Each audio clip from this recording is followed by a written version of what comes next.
What conversations do you have to establish boundaries between work and being a couple? I'm not ready for that. You're not ready for that? Wow. All right, I guess we're going to answer that one in this episode of Common Goal.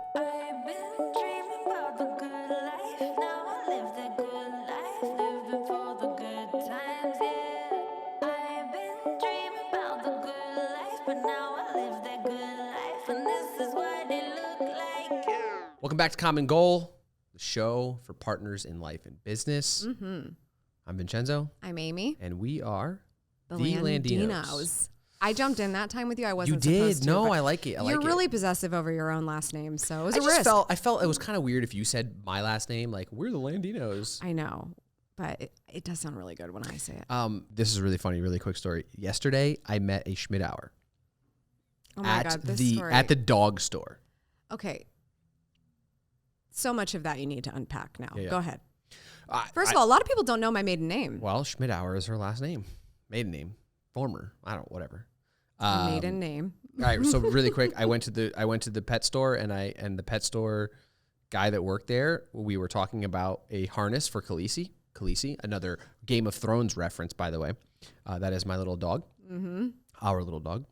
And I was waiting. I was talking to him. He said something. He asked me to repeat my name, my first name, because he was putting it into the system. And I said Vincenzo.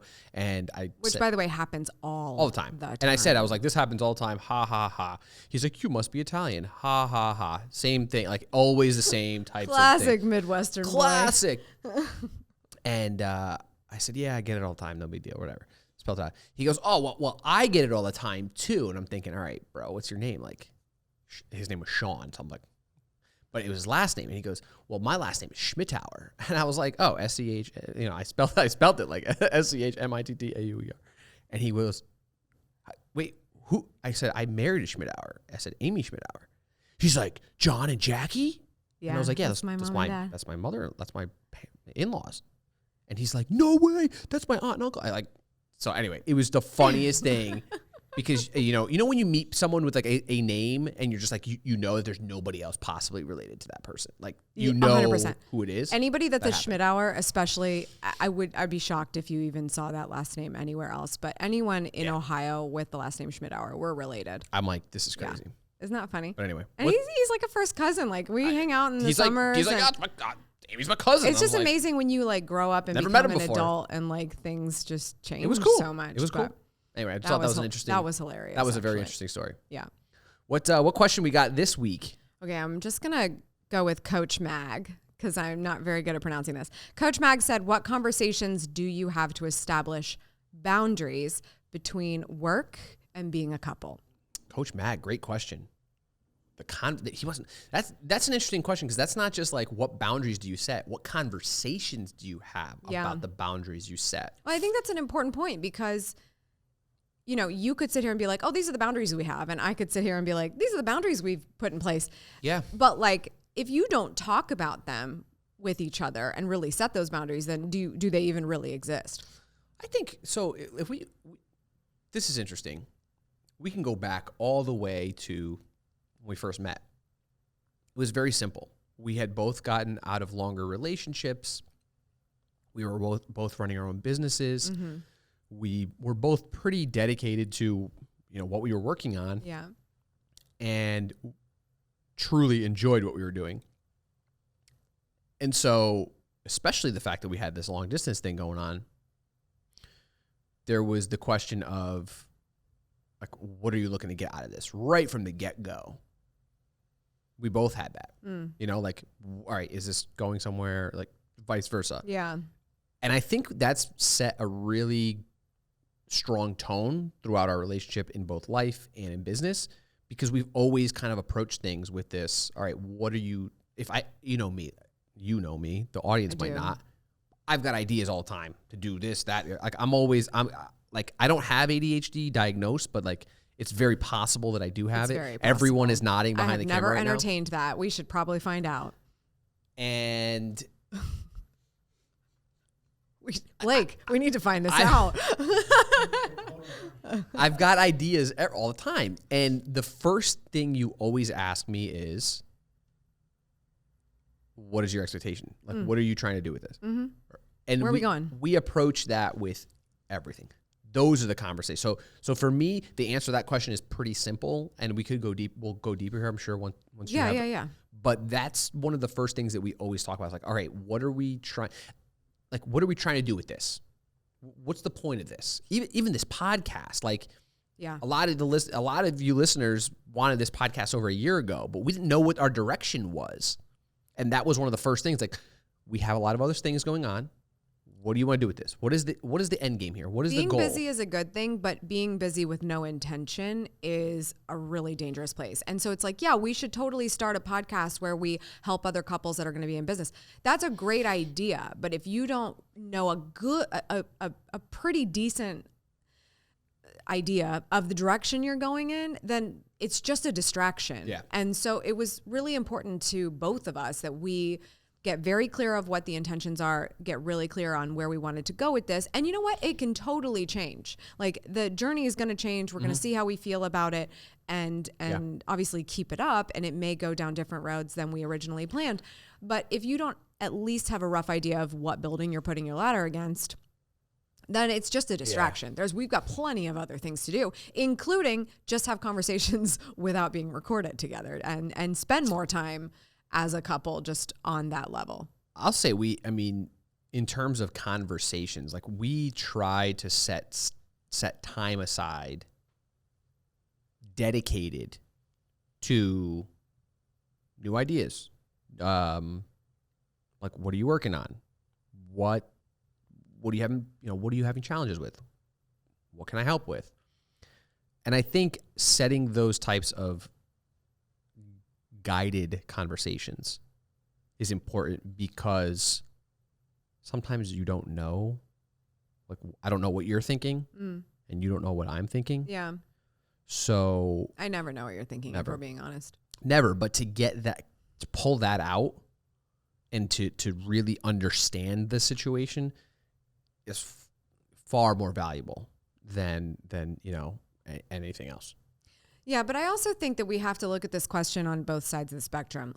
You know, if you put it in a real world situation and you're like, Vin and Amy sit down. By the way, you guys, I'm the only one allowed to call him Vin. He gets very annoyed when I introduce him as Vin. Hate it. People are like, Ben? I know. No, my name is not Ben. I know. It sounds like Ben, but I'm not saying Ben. It's like Vin Diesel, but he's I'm not Vin Vin Diesel. He's not Vin Diesel. I have hair. Sorry. And So I'm when not I say 5'3". Vin, I'm talking about Vincenzo. Vin and Amy sit down for dinner.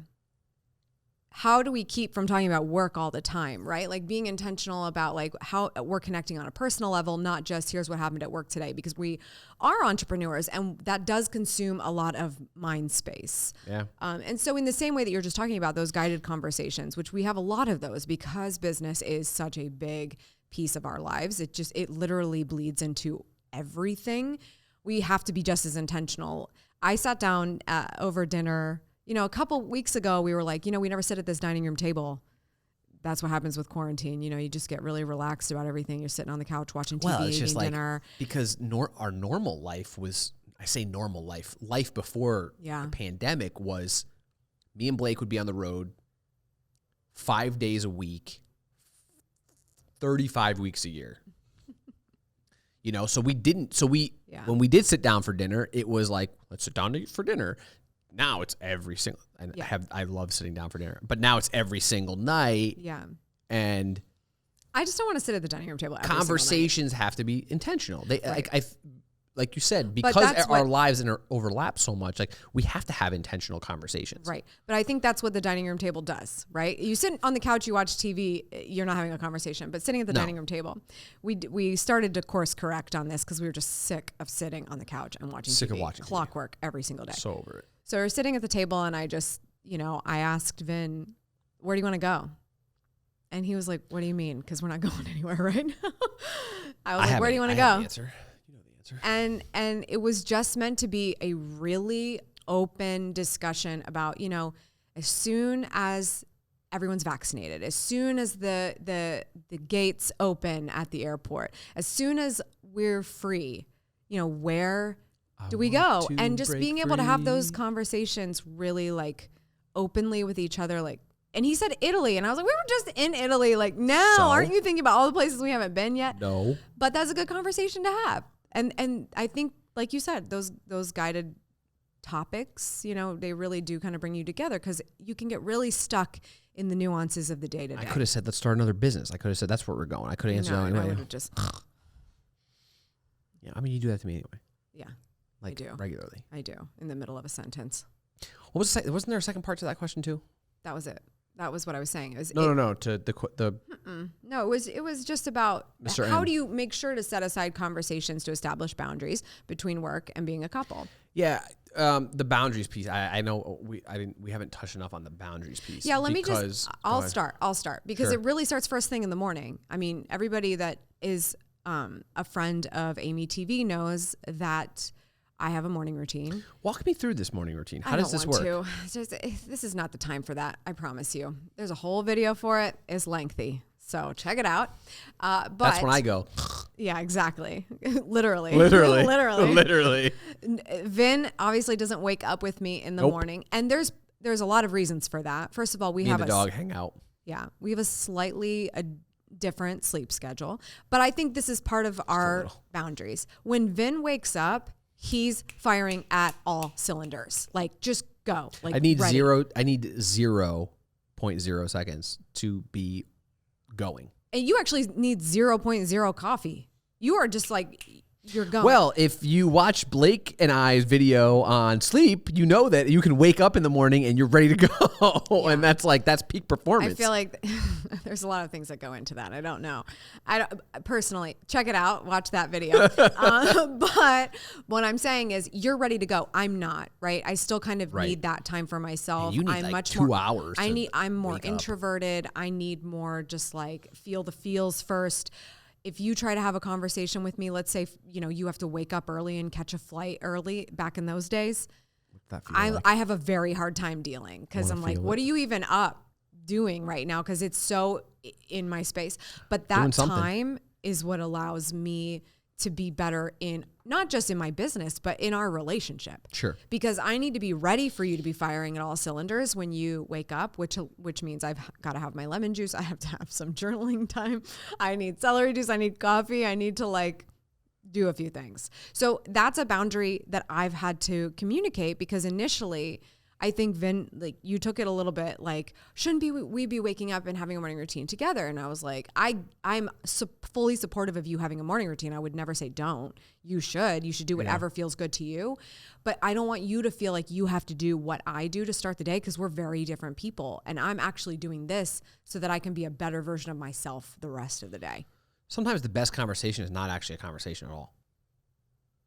It's observation. It's just observe your partner, like, what do they need? And that was a struggle for me.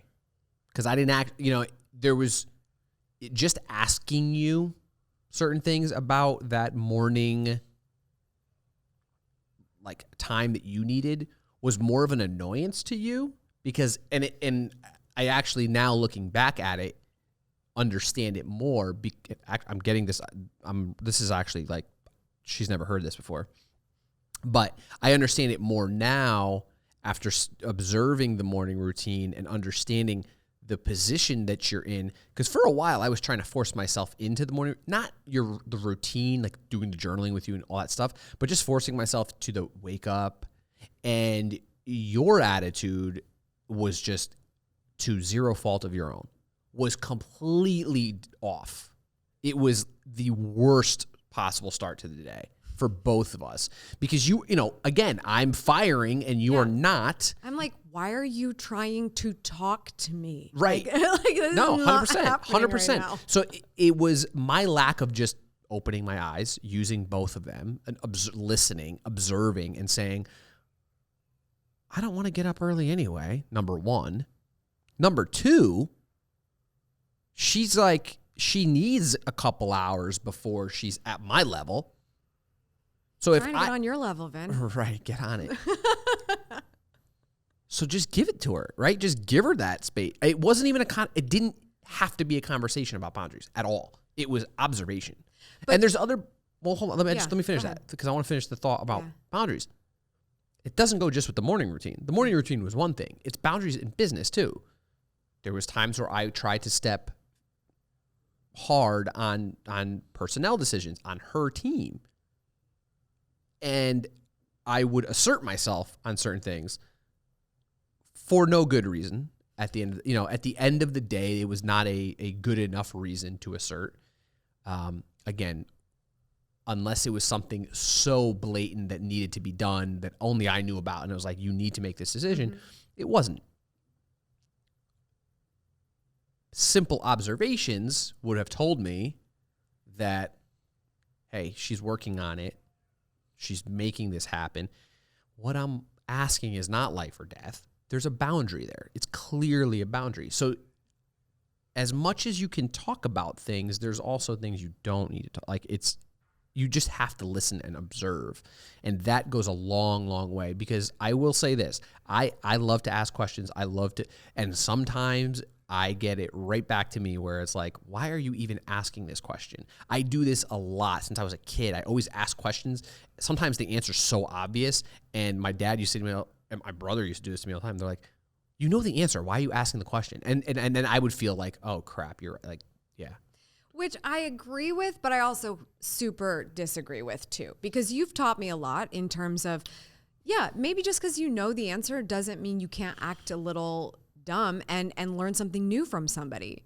And that's actually something I've been studying a lot lately, is like this idea of the don't know mind and allowing yourself to be in a don't know mind so that you will be open to hearing what other people are saying. My point there, and I do agree with that, because I am a generally very inquisitive person. Yeah. But I think observing and then asking a different question, or observing and then framing it differently or acting differently before asking a question, not just jumping out and be like, well, why don't you want to spend time with me in the morning? Which is exactly what I used to do. Yeah. Right? Did I not? I mean, I used to freak the poop out. Good for you. Over, I'm censoring myself, all right? He's upset because I told him this is a Gatlu House production. I told him to cool it.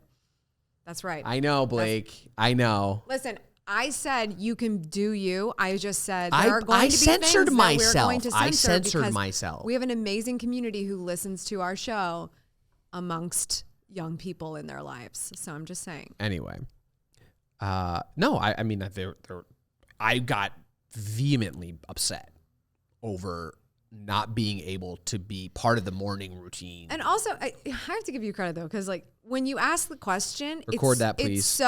It is being recorded. Relax.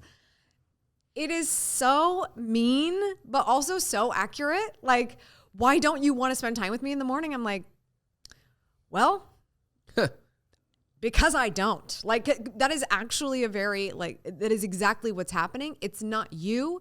It's not anyone else. It's literally nobody else. And it's just how I am built. So it's so hard to hear that. But I think this is why I was interrupting you earlier, because in the same way that you've observed the different things that I need for myself, after a couple times of these things happening, and it's like hard for both of us to understand the other person, you have to be able to look and say, okay, I know it sounds like he's coming for me, or he sounds a little aggressive in the way that he's questioning this, but like, look at Yeah. his situation. Don't sit here and go like, you're having your pretty little morning routine.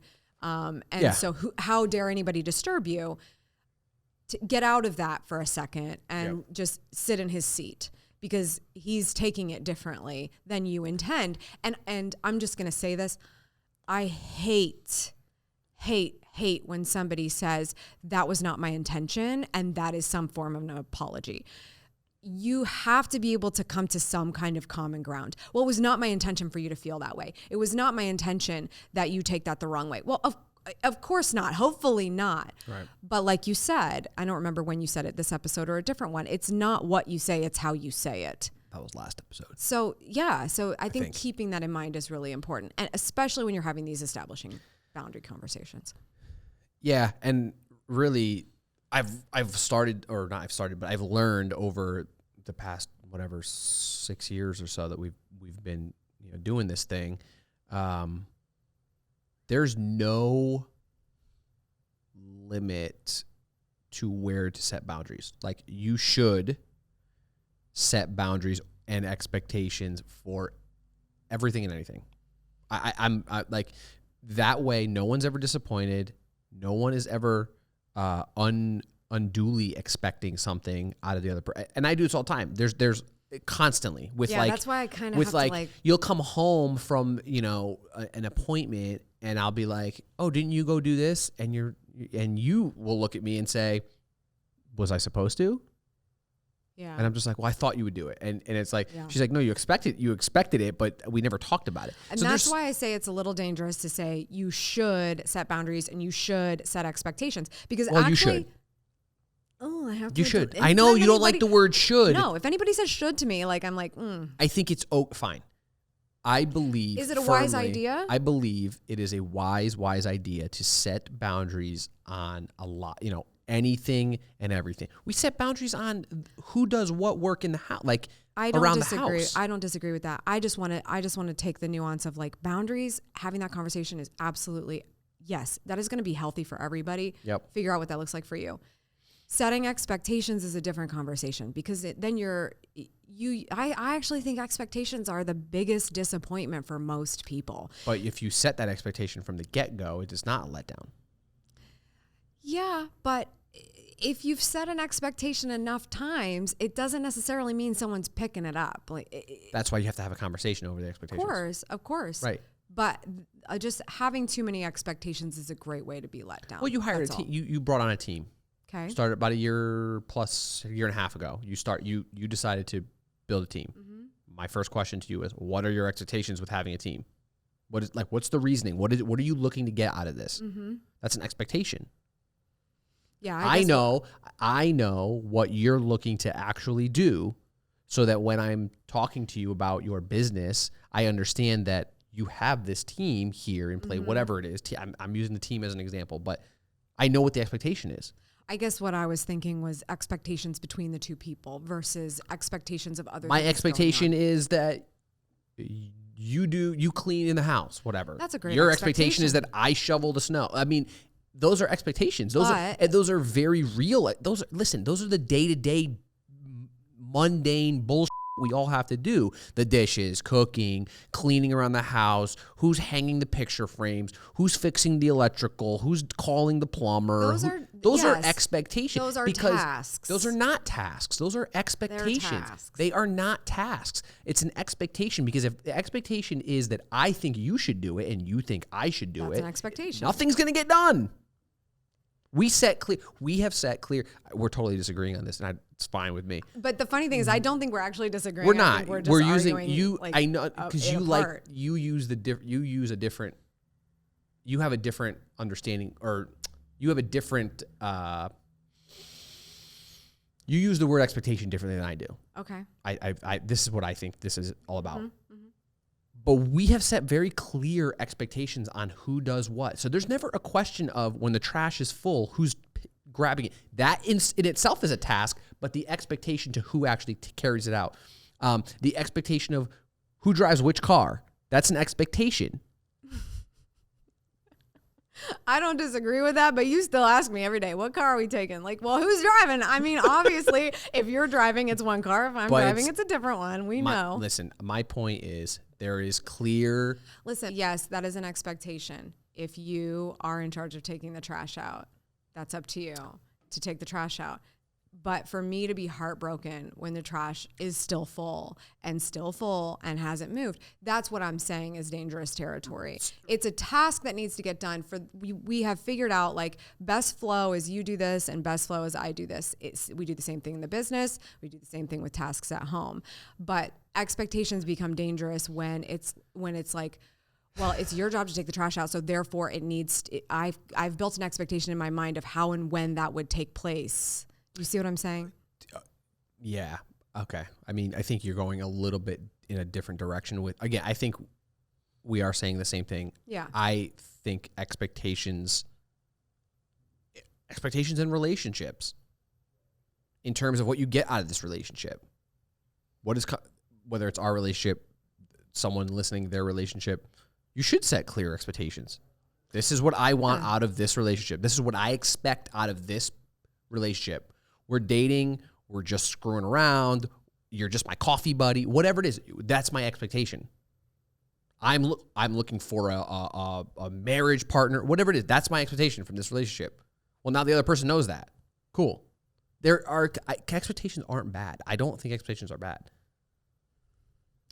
I know you. I know your people. I know your people. Your audience listens to you talk about expectations, but I think expectations are good.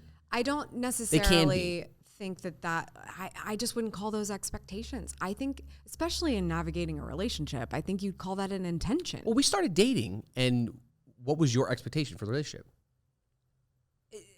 Fine. What was your intention? That's the thing. Like, I didn't have an expectation. But you did. What was it? I mean, what was my expectation about our relationship, Ben? Like, please tell me. Because what I'm getting at is, I'm going to long distance date you. I'm going to really change my life in a big way. If you recall how much you wouldn't have done that if you didn't expect there to be. Incorrect. I see. I don't agree. I can't expect that of you. You didn't. It's not an expectation of me. It's an expectation of the relationship.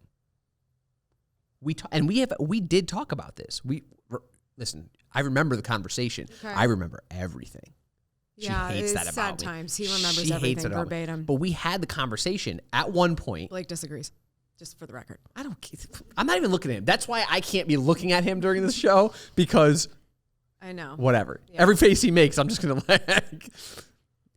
But we had a conversation over expectations. Like, What are we looking to get? We were at a certain point in our lives. We both had an expectation of what we wanted out of a relationship. Because we agreed as to what the outcome was, that's really why we kept dating. Because if you were looking for marriage and I was looking for just a pal, would that have worked out? No, the expectations were in the same direction. To argue, it did work out. You're so full of it. If you are going to say that you started dating me with the intention of getting married, I didn't start with that expectation. Please. It did not start that way. Well, that totally destroys your point. No, sweetheart. It does not. It didn't start that way. Once it got a little more serious, there was or once we started seeing each other more, there was an I'm over this expectation conversation. Yes, I am too, because I personally just feel you're using the wrong word. Did I have an intention of going further in our relationship? Of course. But I can't. First of all, I never force anyone to hang out with me. I've had enough issues in my life. Except for me, I'm the only one that she's ever done it to. Never have I ever forced you to hang out with me. Let's play Never Have I Ever. It came down to I want to build something. I'm going to put all of my intention toward that goal. Expectation. It is not an expectation. Fine, we are going to agree to disagree on that. Okay. We should wrap up this question. I want to make sure this person feels that we actually Did we answer the question? Probably not. What conversations do you have to establish boundaries? This is one of them. This entire episode is a conversation around boundary setting. I don't know what it is anymore, quite frankly. All right. But I think we wrapped that then. You're not always going to, last thing, you're not always going to agree. But it is important to have conversations like this where I can disagree and not I don't look at you any different. Like we have a disagreement on that. But setting those intentions, is that the word we're using now? Oh my gosh. Is it You are just extraordinary. Setting yourselves up for success is more important than necessarily like the exact specific boundaries and expectations and intentions. That'll all come. It's practice. It's not going to happen overnight. You have to learn. You have to make mistakes. Mm-hmm. Look, I mean, we're not pros. We've only been, at the end of the day, we realize there's people that have been married or doing business together for a long, long time, much longer than us. Mm-hmm. We're still new at this in the grand scheme of things. 6-ish years is not long, right? But it's long. It's a good amount of time. We make mistakes all the time, every day, but we're learning from them. Our conversations have shifted dramatically over the years because every time we don't get the desired outcome together, the common, when we try to both force ourselves in one direction and we realize like that didn't help us together. That's like not doing anything for us. That's how you learn. And those are the conversations you have when you make mistakes, the conversations when you're not reaching a goal that you both set. Those are the conversations you should have. And that's how you learn the boundaries. The perfect example is the morning routine one that we brought up earlier, where I tried to force myself in to your morning routine. You weren't having it. And But more importantly, it was a routine, not right for you. And, no. But we had a it was you had to come to me and like talk to me about this. I was open enough, thank goodness, to listen and say, you're right. It's not going to work. We need that clear boundary. Mm-hmm. We have the same nighttime boundaries as well, because you go to bed a lot earlier than I do. And you tell me every night, don't wake me up. Don't wake me up. I say it every single night. I love you, honey. Don't wake me up. Yep. And that conversation, that wouldn't have happened year one. It would have been probably an all-out war had we tried that year one. Year one of our relationship. Yeah. Okay. Marriage. So that grew. We grew into that because we've had conversations. We understand that we're going to talk about things. We're not just going to let things go. I watched my parents kind of just let things go over the years, and it doesn't help. I say my parents in other relationships as well. Having the conversations is what actually allows you to understand the other person. Yeah. Hard stop, period. You have to talk about it. Yeah. Agreed. All right. If you want your question potentially answered on the show, head on over to our Instagram account, Common Goal Pod. Common Goal Pod. Follow us and send us a question. Yeah, you can DM us, or we might have a poll up. Just check it out. Say hi. Yeah. And let us know. But make sure, first and foremost, that you are subscribed. And if you want, leave us a 5-star review. Because true and honest review. I want to see the truth. 5 stars is the truth. Maybe. Whose truth? My truth. It is your truth. It's our truth. It's my truth. We love it. 5 stars. And we will see you on the next question. Or we'll answer your next one. I don't know. Whatever.